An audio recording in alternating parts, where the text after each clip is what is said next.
வணக்கம். செய்திகள் வாசிப்பது சரவணா. ஆம்பூர் அருகே வன விலங்குகளை வேட்டையாடுவதற்காக வைத்த நாட்டு வெடிகுண்டுகளை கடித்த பசுமாடு தாடை கிழிந்து உயிரிழப்பு.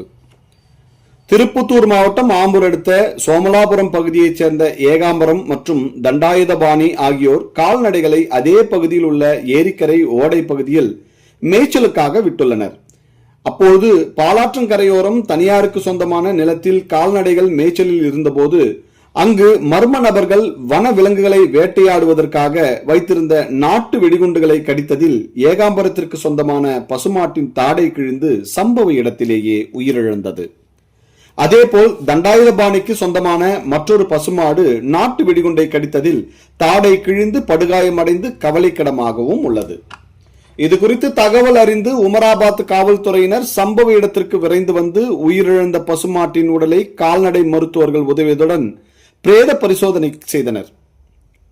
மேலும் வன விலங்குகளை வேட்டையாடுவதற்காக யார் இந்த பகுதியில் நாட்டு வெடிகுண்டுகளை வைத்தனர் என்பது குறித்து காவல்துறையினர் விசாரணை மேற்கொண்டு வருகின்றனர். செய்திகளுக்காக விமல். ஏகாம்பரம், ஆம்பூர், திருப்பத்தூர் மாவட்டம்.